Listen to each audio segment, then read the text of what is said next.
The countdown is officially on. Apple's September 9th event is just days away, and the iPhone 17 series is expected to take center stage. Every year, the weeks leading up to the iPhone launch are filled with leaks, rumors, and last-minute surprises, and this year is no different. Between bold new color options, redesigned accessories, and potentially game-changing features like reverse wireless charging and variable zoom, the iPhone 17 family is definitely shaping up to be a more exciting year than the iPhone 16. Today, I want to break down the latest credible rumors ahead of the event, dig into what they actually mean for buyers, and of course speculate a little on how Apple might put it all together. Let's kick things off with the feature that has the most people talking: reverse wireless charging. This is one of those rumors that's followed the iPhone for years, popping up every so often, but never actually making it to the final shipping product. According to Weibo leaker Fixed Focus Digital, Apple's been testing reverse wireless charging on the iPhone 17 Pro and Pro Max, which will allow them to wirelessly power up other Apple devices. Picture this: you're gonna head out and your AirPods are on 2%.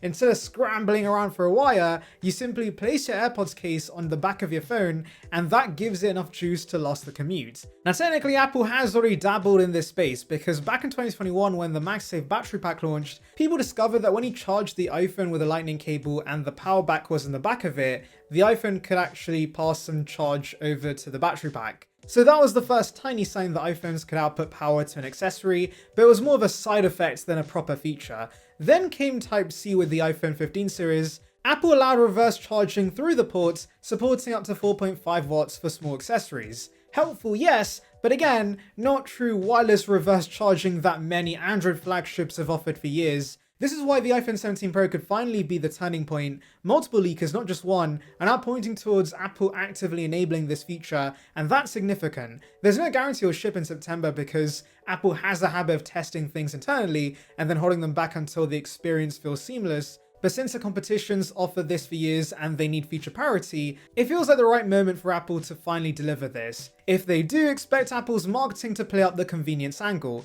Fewer chargers to pack, fewer accessories to carry, and more ways to keep your devices topped up directly from your iPhone.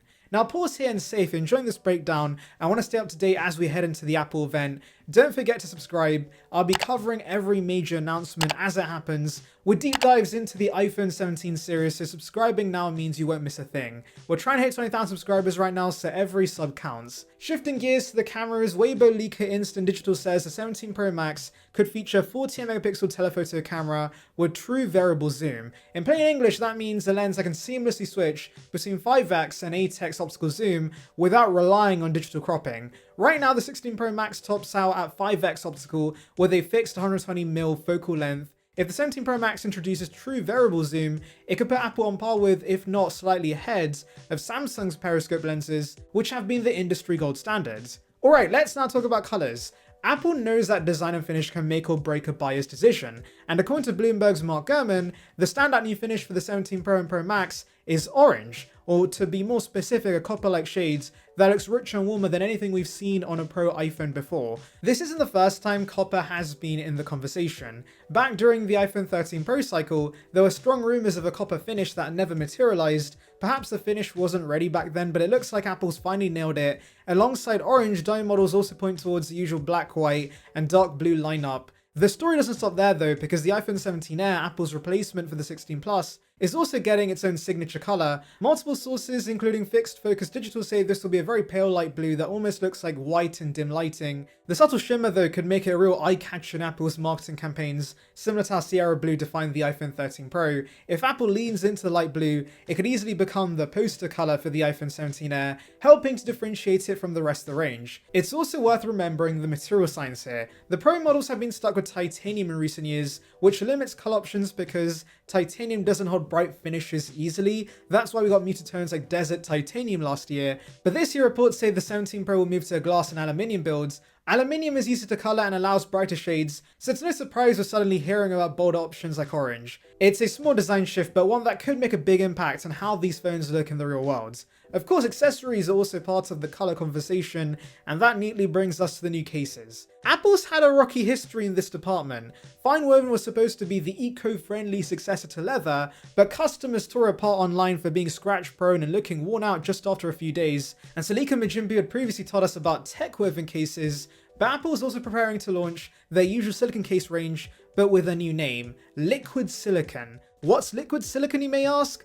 while the name is more marketing than material science, but the key points are a matte finish, soft touch texture, and a wide color section. Think deep orange, pale orange, grass green, celadon, fog purple, grey blue, dark blue, and midnight black. There's also the detail of lanyard cutouts, something Apple seems to be pushing across multiple case designs. Combine that with the tech-woven cases we've already heard about, and it looks like Apple is aiming for a two-tiered accessories approach, as they usually do. We have the colourful, affordable silicone for the mainstream. I say affordable in quotations because these are still quite expensive, and then fancier woven materials for the premium crowd. Apple's apparently even tested more shades as well, names like Carambola, Tannin, and Late Green. These didn't make it to the final lineup, but Majimbu suggests that these could appear later season updates, and if you've been around the Apple world for a while, mid-cycle case color refreshes are Apple's way of keeping the range fresh without touching the hardware. Here's my personal take though, I will never spend this much on an Apple case. These silicone cases cost $50, and for me, brands like Spigen or ESR just offer way better value. They protect your phone just as well, sometimes even better, and they cost a fraction of the price. Sure, Apple cases look sleek and give you that in the ecosystem feeling, and I get why people buy them, but personally, I'd much rather save my cash for something else. One more interesting nugget on the accessory front, Gurman says that Apple's considered releasing a bumper case for the 17 Air. If you remember the iPhone 4 days, the bumper case was a rubber edge guard that left the back exposed. It was born out of antenna gate, but it became something of a cult accessory, with the 17 Air expected to be ultra thin, possibly 5 to 6 millimeters. A bumper case makes sense. A traditional case would bulk it up and ruin the thinness, while a bumper could protect the edges without hiding the design. Gurman even hints at a battery case for the Air, which feels a little ironic. The whole point of the Air is thinness, but heavy power users will have to use the case to get through a full day of usage, and will have to make their phone thicker. So we step back and put all this together, what picture do we get? Well, the iPhone 17 Pro series looks like it's focused on refinement. A bold new orange color, possible reverse wireless charging,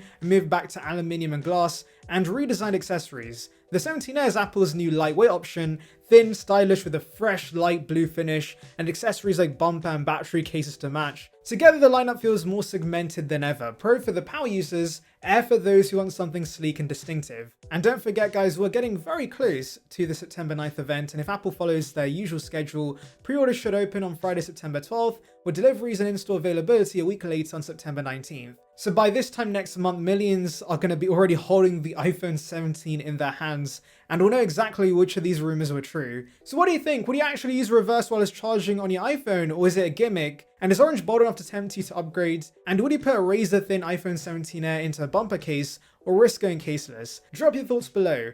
And if you haven't already, make sure you subscribe to the channel. I'll be covering Apple's September 9th event in full, with deep dives on every major announcement. Trust me, you don't want to miss this.